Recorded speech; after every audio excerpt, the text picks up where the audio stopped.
Look very seriously into this matter कि guardian क्या करता है। बच्चे आके बोलते हैं कि अपने फादर और मदर को कि भाई हमको इस इंस्टीट्यूट में एडमिशन लेना है, ये हमारे लिए अच्छा है। एक जगह 50 बच्चे पढ़ रहे हैं और उसी जगह 500 बच्चे पढ़ रहे हैं, तो आप क्या डिलीवर करेंगे एजुकेशन को वहाँ पे। तो ये बहुत कॉमन चीज़ है। It's a common thing to understand कि जो एजुकेशन का जो सिस्टम होगा, जो डिलीवरी करने का होगा, वो बहुत वीक होगा। अभी जो बिहार सरकार ने बिल पास किया उसमें 1 करोड़ रुपए जुर्माना है, प्लस और कुछ प्रावधान है, तो हम उससे बिल्कुल भी सेटिस्फाइड नहीं है। और पनोरमा ग्रुप, जो सोचता है वो करता है, आपके अपने सपनों का आशियाना।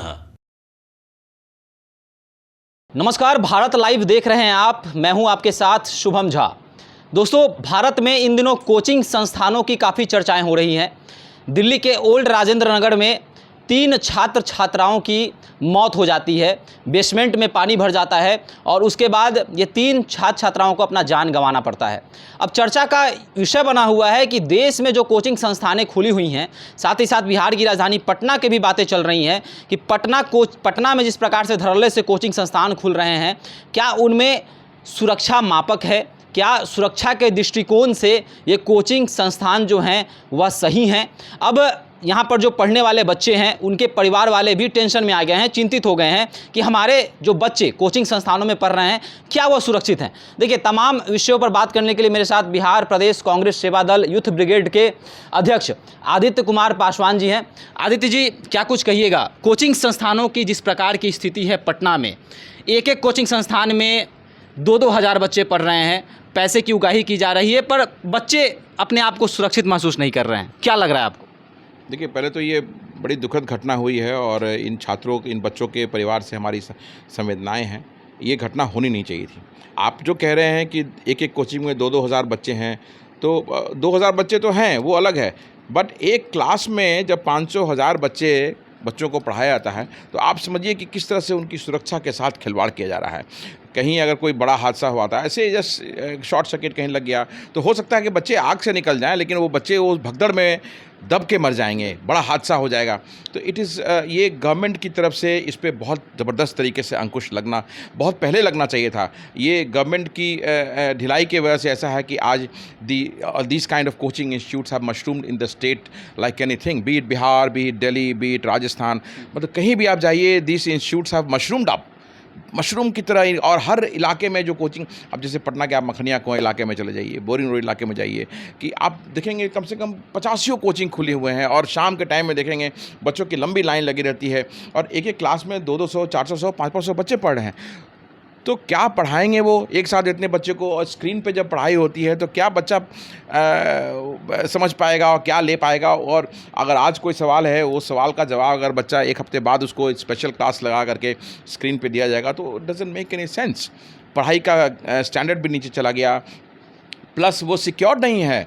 तो मेरे हिसाब से सिर्फ एडमिनिस्ट्रेशन को नहीं, ये गार्डियंस को भी देखना चाहिए। They should look very seriously into this matter कि गार्डियन क्या करता है। बच्चे आके बोलते हैं कि अपने फादर और मदर को कि भाई हमको इस इंस्टीट्यूट में एडमिशन लेना है, ये हमारे लिए अच्छा है, IIT के लिए या मेडिकल के लिए, बी एनी एग्ज़ाम्स, तो वो guardian, I am not sure कि कितने गार्डियन जाते हैं वहाँ पे, नहीं जाते हैं, लेकिन गार्डियन को जाना चाहिए, देखना चाहिए किस तरह से पढ़ाई हो रही है। और जिस तरह से मेरे हिसाब से कॉलेजेस में या स्कूल्स में पढ़ाई होती है कि 50-60 बच्चों का एक बैच होता है, उसी तरह से होना चाहिए। अगर ऐसा नहीं हो रहा है तो आप बच्चों के लाइफ से खिलवाड़ कर रहे हैं, बच्चों के एजुकेशन से खिलवाड़ कर रहे हैं आप। क्योंकि अगर आप एक जगह 50 बच्चे पढ़ रहे हैं और उसी जगह 500 बच्चे पढ़ रहे हैं, तो आप क्या डिलीवर करेंगे एजुकेशन को वहाँ पे। तो ये बहुत कॉमन चीज़ है। It's a common thing to understand कि जो एजुकेशन का जो सिस्टम होगा, जो डिलीवरी करने का होगा, वो बहुत वीक होगा।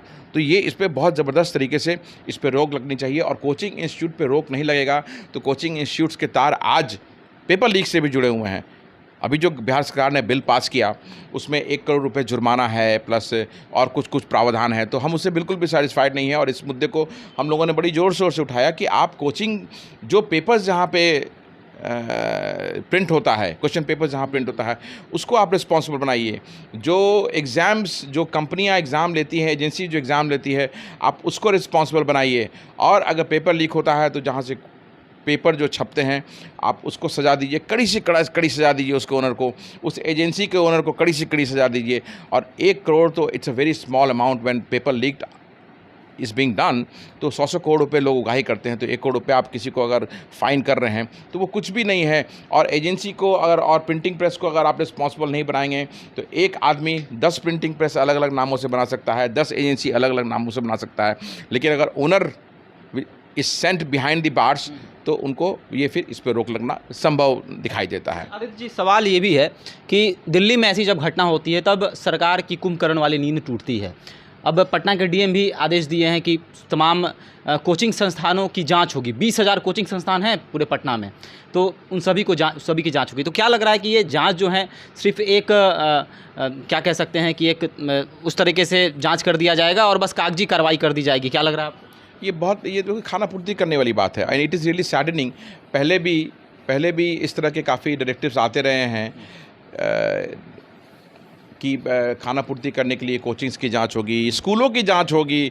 स्कूल भी मशरूम की तरह आज हो, और इनका तो खैर बात ही मत कीजिए। कोचिंग तो इतनी ज़्यादा कोचिंग इंस्टीट्यूट्स हो गई है, तो सरकार को एक्चुअल में इस और कार्रवाई करने की ज़रूरी है, क्योंकि बहुत बड़ा इशू है, ये बहुत बड़ा इशू है। छात्रों का इशू जो है बहुत बड़ा इशू है, और बहुत सीरियसली गवर्नमेंट को इस और देखने की ज़रूरत है। और गवर्नमेंट के साथ साथ मैं फिर आपको बोलूँगा कि हर एक गार्डियन जो अपने बच्चे को कोचिंग इंस्टीट्यूट्स में पढ़ाना चाहते हैं या पढ़ा रहे हैं या इन्फ्लुएंस्ड होते हैं पढ़ाने के लिए, उनको इस और देखने की ज़रूरत है कि आप किस कोचिंग में भेज रहे हैं, उसकी क्रेडिबिलिटी क्या है, कितने बच्चे वहाँ एक साथ पढ़ रहे हैं।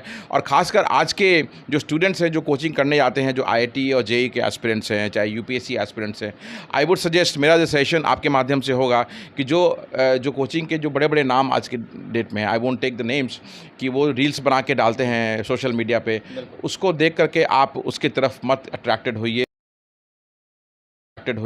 वो सिर्फ एक बहुत बड़ा बिजनेस है, और वो बिज़नेस को लोगों को अपनी तरफ अट्रैक्ट करने के लिए वो बना के भेजा जाता है। आज बड़ा बड़ा नाम आप देखिए, सबके यहाँ जाइएगा तो प्राय आपको स्थिति वही दिखेगी कि आप बोल रहे हैं कि आप बहुत अच्छा एजुकेशन इम्पार्ट कर रहे हैं, वैल्यू एडेड एजुकेशन इम्पार्ट कर रहे हैं, but when you see the truth, when you go down there and see the institutes, the condition of the institutes, then you will see that how many kids are being taught there.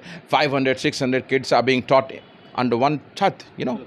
तो वो है वो ये, and it is sad and it is saddening to know this कि government हर साल दर साल इसको सिर्फ और सिर्फ अपनी कोरम को पूरा करने के लिए अलग अलग तरीके से पेपर में हम न्यूज़, जैसे आपने कैसे कहा कि डीएम का लेटर आया है जांच करने के लिए, देखिए क्या जांच होती है। आप 10 दिन बाद या 20 दिन बाद या अगले महीने फिर इस पर आप रिपोर्ट कीजिए, आपको ग्राउंड रियलिटीज़ पता चलेगी। I would suggest and request you to do a report after 1 month कि आपको एक्चुअल ग्राउंड रिपोर्ट मालूम चले इसका। आदित्य जी, सुरक्षा मापकों पर तो बात हो गई। एक और महत्वपूर्ण सवाल है कि जिस पटना के बड़े बड़े कोचिंग संस्थान हैं, वहाँ पर टीचर्स पढ़ाते हैं, बच्चे जो हैं रील्स बनाते हुए नज़र आते हैं। टीचर्स के बड़े बड़े टीचर्स हैं जिनका नाम डिजिटल प्लेटफॉर्म पर बहुत बड़ा है, और बच्चे उनका रील्स बनाते हैं, वो पढ़ा रहे होते हैं, बच्चे रील्स बनाते हैं। तो क्या इन सभी चीज़ों पर भी लगाम लगने की आवश्यकता है? क्या टीचर्स जो है ध्यान नहीं देते हैं? क्या बच्चों से रील्स बनवाते हैं, वही रील्स जो है बच्चे पोस्ट करते हैं? क्या पढ़ाई की व्यवस्था ऐसी सही लग रही है आपको? बिल्कुल नहीं। जैसे मैंने आपको शुरू में कहा था, पहले भी कहा और मैं कहता भी रहता हूँ कि बिहार ज्ञान की धरती रही है। क्या उस वक्त सोशल मीडिया हुआ था? क्या उस वक्त रील्स बनते थे? नहीं बनते थे।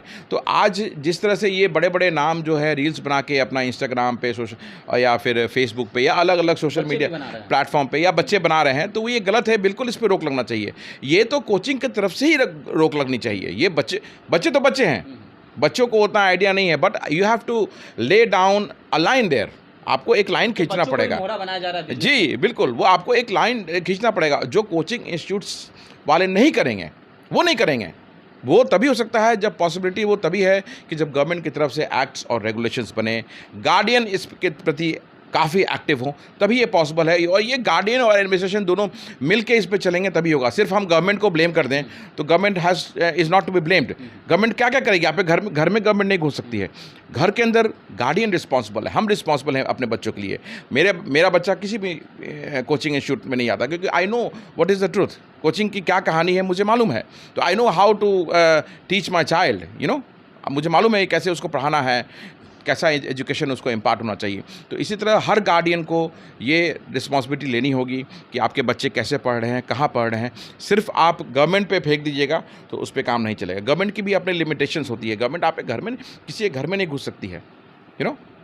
चलिए, तो सही बात है कि परिवार वालों को भी अपने बच्चों का ध्यान रखना पड़ेगा कि उनके बच्चे कहाँ पढ़ रहे हैं और उस कोचिंग संस्थान में सुरक्षा के क्या मापक हैं, क्या सुरक्षा के दृष्टिकोण से वो कोचिंग संस्थान उनके बच्चों के लिए सही है। अगर परिवार वाले, बच्चों के गार्जियन इस बात पर ध्यान नहीं देंगे तो दिल्ली जैसी जो घटना हुई है वो बिहार में भी हो सकती है। और इसको लेकर अब सरकार भी जो है, सरकार की भी नींद खुल चुकी है और पटना के डीएम को यह आदेश दिया गया है, कहा गया है और डीएम ने यह पत्र भी जारी कर दिया है कि कोचिंग संस्थानों की जो जांच है वो जल्द से जल्द होगी।